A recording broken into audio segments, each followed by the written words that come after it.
சுட்டுமல்லி சுடலை அடுத்து என்ன நடக்க போது அப்படி சொல்லிட்டு ப்ரெடிக்ஷனாக பார்க்கலாம் வாங்க. ஏன்னா அபிநயா இப்போ வரைக்கும் தனக்கு சாதகமான ஏதாவது ஆதாரம் கிடைக்குமா அப்படின்னு சொல்லிட்டு பிரபாகரன் கூட தேடி அலைஞ்சிக்கிட்டு இருக்காங்க நம்ம அபிநயா. இருந்தாலும் தன்னோட முயற்சியில் எப்பவுமே பின்வாங்கக்கூடாது அப்படின்னு இருக்காங்க. ஏன்னா சுடருக்காகவாது நம்ம தப்பே படலை அப்படின்னு சொல்லிட்டு நிரூபித்து வெளியே வரணும் அப்படின்னு நினைக்கிறேன். நம்ம அபிநயாவுக்கு எப்படி இருந்தாவது ஆதாரம் கையில் கிடச்சா நல்லாயிருக்கும் அப்படின்னு நீங்களாம் நினைக்கிறீங்கன்னா மறக்காமல் இந்த வீடியோவுக்கு லைக் பண்ணி தருவீங்க. நம்ம அபிநயாவுக்கு இனி அடுத்தடுத்து ஒரு பிரச்சனை வரப்போகுது. அப்படி யாரால் வரப்போகுது அப்படின்னு பார்த்தா கர்ணாவால் தான் வரப்போகுது. கர்ணா இனி என்ன முடிவு பண்ணிட்டான்னா, இந்த அபிநயாவை இனி உயிரோடு வச்சுருந்தா கண்டிப்பாக நமக்கு தான் பிரச்சனை. இப்போ ஸ்வேதாவும் நம்மளை கல்யாணம் பண்ண நினைக்கிறா. இந்த இடத்துல இப்போ குட்டையை கிளப்புற மாதிரியே இவ அபிநயா இப்போ ஸ்வேதா கிட்ட பேசணும் அப்படின்னு சொல்லி வந்துட்டா. இவளுக்கு எவ்வளோ தைரியம் வந்துச்சு. இப்படியே விட்டுக்கிட்டு இருந்தா கண்டிப்பாக இவ தன்னோட எல்லையை மீறி நடந்துக்கிடுவா. எல்லா உண்மையும் வெளியே வந்தா இப்போ நம்மளுக்கு ஸ்வேதாவும் கிடைக்க மாட்டா அப்படின்னு சொல்லிட்டு கர்ணா முடிவு பண்ணுறாரு. இன்னைக்கான எபிசோடில் அபிநயா மாணிக்கத்துக்கிட்ட பேசுகிறத மாதிரி கர்ணாவோட ஆட்கள் ஃபோட்டோவும் எடுத்து இனி கர்ணாக்கிட்ட காமிச்சா கர்ணாவோட நிலைமை என்ன இருக்கும், கர்ணாவோட யூகப்படி அபிக்கும் மாணிக்கத்துக்கும் தொடர்பு இருக்குது அப்படின்னு சொல்லிட்டு ஏற்கனவே பேசி கதை கட்டிட்டு இருக்கிற இடத்துல இப்போது அபியோட இருக்கிற மாணிக்கத்தை பார்த்த கர்ணாவுக்கு என்ன தோணும், இவ ஏதோ சதி பண்ணுறா அப்படின்னு தானே தோணும். இனி எப்படியெல்லாம் கர்ணா அபிநயாவுக்கு பிரச்சனை கொடுக்க போகிறாங்க. அது மட்டும் இல்லாமல் அபிநயாவுக்கு பிரச்சனை கொடுக்கறதுனால இப்போ அபிநயா எப்படி இருந்தாவது இந்த கேஸ்லேருந்து விடுபடுறதுக்காக ஏதாவது ஆதாரம் கிடைக்கிறதுக்கு என்னென்னலாம் முயற்சி பண்ண போகிறாங்க அப்படின்றதா இனி வரப்போகிற எபிசோடில் ட்விஸ்ட்டாக இருக்க போது. அது எந்த மாதிரி இருக்க போகுது அப்படின்னு சொல்லிட்டு வாங்க பார்க்கலாம். ஏன்னா கர்ணா என்ன டிசைட் பண்ணிட்டான்னா அபிநயாவை இப்போது உயிரோடு வச்சுருந்தா நம்மளுக்கு தான் ஆபத்து அப்படின்னு சொல்லிட்டு கர்ணா நினைக்கிறாரு. இதனால் என்ன பண்ண போகிறாரு அப்படின்னு பார்த்தா அபிநயாவுக்கு விபத்து ஏற்படுற மாதிரியே தான் கர்ணா ஒரு ஏற்பாடு பண்ண போகிறாரு. இந்த தருணத்தில் அபிநயா தப்பிப்பாங்களா, யாரோட உதவியால் தப்பிப்பாங்க அப்படின்னு பார்த்தா நம்ம வெற்றி தான் எப்பவும் கூட இருந்து அபிநயாவை பாதுகாக்க போகிறாங்க. வெற்றி இப்போ அபிநயாவை ஒவ்வொரு இடத்துலையும் கர்ணாவுக்கு எதிராக செயல்பட போகிறாரு நம்ம வெற்றி. இருந்தாலும் அவர் இது எதுக்காக பண்ணுறாருன்னு அவருக்கே புரியாமல் தான் இருக்க போகிறாரு. ஆனால் ஒன்று தான் அப்படின்றது கூட அவர் இன்னும் உணராமல் தான் இருக்கார். ஏன்னா அபிநயா மேலே இன்னும் அவர் காதலால் தான் இருக்கார் அப்படின்றது இன்னும் உணராமையே இருக்கார். இது எப்போ உணர போகிறாரு அப்படின்றதா இனி அடுத்தடுத்த எபிசோடில் ட்விஸ்ட்டாக இருக்க போது.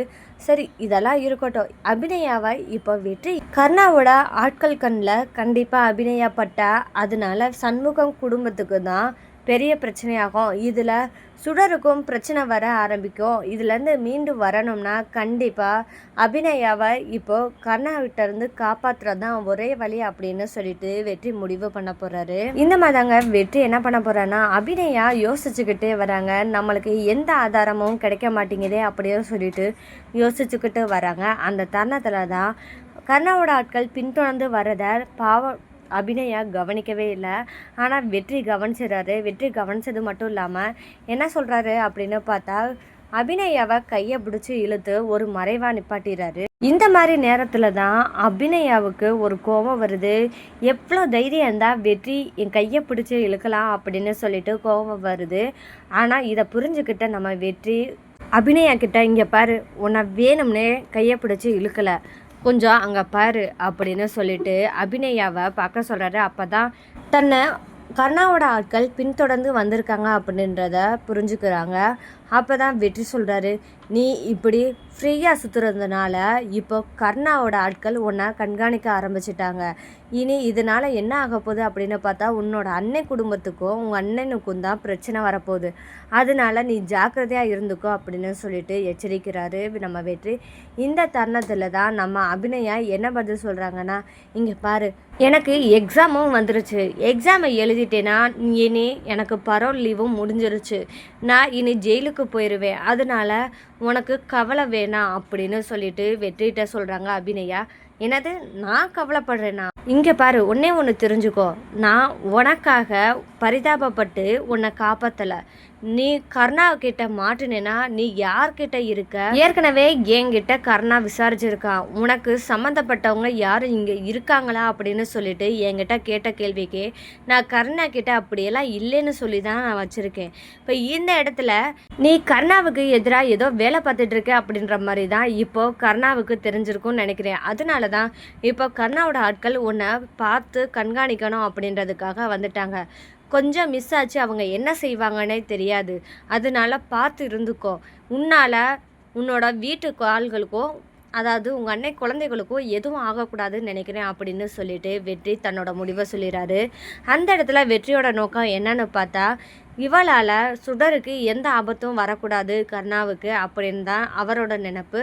அப்புறம் வெற்றி இன்னொரு வார்த்தையும் சொல்லிடுறாரு அபிநயா கிட்ட, ஒரு கொலையை பண்ணிக்கிட்டு உன்னால் ஒன்றுமே தப்பு பண்ணாத ஒரு குடும்பம் கஷ்டப்படக்கூடாது அப்படின்ற காரணத்துக்காக தான் உன்னை எச்சரிக்கணும் அப்படின்றதுக்காக தான் இப்போ வந்தேன். நீ பண்ண தப்புக்காக உன்னை சேர்ந்த உன் குடும்பமும் தண்டனை அனுபவிக்கக்கூடாது.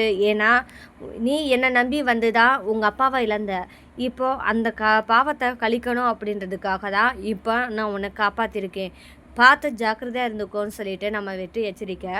அப்போ தான் அபிநயா, இங்கே பாரு, நான் எக்ஸாம் முடிஞ்சதுமே நான் இனி ஜெயிலுக்கு போயிடுவேன். இனி உனக்கு கவலை கிடையாது. என்னோட வீட்டாளுகளுக்கு கண்டிப்பாக உனக்கு மேலே பிரச்சனை வரக்கூடாது அப்படின்னு நான் நினைக்கிறேன் அப்படின்னு சொல்லிட்டு அபிநயா கிளம்பி போகிறாங்க. இந்த மாதிரி தருணத்தில் தான் அபி கிளம்பவுமே வெற்றியும் கிளம்பி போகிறாரு. அப்போ நேராக எங்கே போகிறாரு அப்படின்னு பார்த்தா கருணா வீட்டுக்கு கிளம்பி போகிறாரு. கருணா வீட்டுக்கு போனதுமே அங்கே ஒரு நியூஸ் தெரிய வருது வெற்றிக்கு. என்னென்னு பார்த்தா, இங்கே பாரு வெற்றி, என்ன பண்ணி வச்சுருக்கான்னு பாரு அப்படின்னு சொல்லி கருணா என்ன பண்ணுறாருன்னா ஃபோன்லேருந்து ஒரு ஃபோட்டோவை காமிக்கிறாரு வெற்றிக்கிட்ட. அப்படி என்ன காமிக்கிறாரு அப்படின்னு பார்த்தா அபிநயா மாணிக்கத்திட்ட பேசினதாக காமிக்கிறாரு வெற்றிக்கிட்ட. இங்கே பாரு வெற்றி, இங்கே பாரு, அபிநயா என்ன வேலை பார்த்து வச்சுருக்கான்னு பாரு. நான் அப்பாயிலேருந்து சந்தேகப்பட்டது சரியாக தான் போச்சு. இப்போவும் அபிநயா எனக்கு எதிராக தான் சதி பண்ணிக்கிட்டு இருக்கா அப்படின்னு சொல்லிட்டு வெற்றிக்கிட்ட கருணா இந்த ஃபோட்டோவை காமிக்கிறாரு. இவளை இனி இதுக்கு மேலே விட்டு வச்சிருக்க கூடாது வெற்றி, கண்டிப்பாக ஏதாவது பண்ணியே ஆகணும் வெற்றி அப்படின்னு சொல்லிட்டு கருணா வெற்றிக்கிட்ட சொல்கிறாங்க. வெற்றிக்கிட்ட இந்த மாதிரி கருணா சொல்கிறத கேட்டதுமே வெற்றிக்கு என்ன ஆயிடுதுன்னா அதிர்ச்சி ஆகுறாரு. ஏன்னா அபிக்கு ஏதாவது ஆகிருமோ அப்படின்னு சொல்லிட்டு ரொம்பவே ஃபீல் பண்ணவும் செய்கிறாரு. இவ ஏன் இப்படி பண்ணுறா, கொஞ்சம் கூட அறிவில்லாமல் இன்னமும் தப்பு பண்ணக்கு மேலே தப்பு பண்ணிக்கிட்டே இருக்கா அப்படின்னு சொல்லிட்டு நம்ம வெற்றி நினைக்கிறாரு. அப்போ இவளை எப்படி இருந்தாவது தப்பிக்க விடணும் கருணா கிட்டேருந்து அப்படின்னு சொல்லிட்டு ஒரு நினப்பு நினைக்கிறாரு. அப்போ தான் இன்னமும் தோணுது வெற்றிக்கு, நான் ஏன் இப்படி நினைக்கணும், அவள் பார்வதி அக்காவை கொலை பண்ணியிருக்கா, இந்த தருணத்தில் இவளை ஏன் நான் காப்பாற்றணும்னு நினைக்கணும் அப்படின்னு சொல்லிட்டு ஒரு பக்கம் நினைக்கிறா நம்ம வெற்றி. திரும்பவும் வெற்றி என்ன பண்ணுறாருன்னா அபிநயாவை பார்த்து எப்படி இருந்தாவது பேசணும், இவ ஒழுங்கா இல்லைன்னா இவளுக்கு மட்டும் இல்லாமல் இவளை சுற்றி இருக்கிறவங்களுக்கும் ஆபத்துன்னு சொல்லிட்டு திரும்பவும் எச்சரிக்கணும் அப்படின்னு சொல்லிட்டு வெற்றி அபிநயாவை பார்க்க போகிறாரு. அந்த இடத்துல அபிநயாவும் பார்க்குறாரு. அபிநயா பார்த்து பேசுகிறாரு, இங்கே பாரு, நான் உனக்கு பல தடவை சொல்லிட்டு கருணாவுக்கு எதிராக எந்த வித வேலையும் பார்க்காத அப்படின்னு சொல்லியிருந்தோம். நீ மாணிக்கத்துக்கிட்ட பேசிகிட்டு இருந்திருக்க, இதுக்கெல்லாம் என்ன அர்த்தம், கருணாவுக்கு எதிராக நீ என்ன சதி பண்ணிகிட்டு இருக்க அப்படின்னு சொல்லி வெற்றி கேட்க. இங்கே பாரு, நான் எந்த தப்பும் பண்ணாமல் தான் ஜெயில் தண்டனை அனுபவிச்சுட்ருக்கேன். இப்போ நான் என் குடும்பத்தோட சந்தோஷமாக இருக்கிறதுக்கு கண்டிப்பாக ஏதாவது எனக்கு சாதகமான ஏதாவது ஆதாரம் கிடைக்குமான்னு சொல்லிட்டு நான் தேடிக்கிட்டு இருக்கேன். இந்த இடத்துல நீ தேவையில்லாமல் பேசாத, எனக்கும் மாணிக்கத்துக்கும் எந்த வித சம்மந்தமும் கிடையாது, நான் கொலையும் பண்ண கிடையாது அப்படின்னு சொல்லிட்டு அபிநயா ஸ்ட்ராங்காக வெற்றிக்கிட்ட சொல்கிறாங்க. என்னது இதை நம்ப சொல்கிறியா, கண்ணால் நீ கத்தியை வச்சு பார்வதி அக்காவை குத்துனதை நான் பார்த்தேன் அப்படின்னு சொல்லி வெற்றி சொல்கிறாரு. இதை கேட்டதுமே, நீ நம்புனா நம்பு, நம்பலைனா போ, எனக்கு அதை பற்றி கவலை இல்லை, இந்த மாதிரி பதில் சொல்லிட்டு வெற்றிட்ட இருந்து அபிநயா கிளம்பி போகிறாங்க. இப்போ தான் ஒரு நிகழ்வே நடக்குது. அபிநயாவுக்கு கருணாவால் ஆபத்தும் நெருங்கி ஆரம்பிச்சிருச்சு.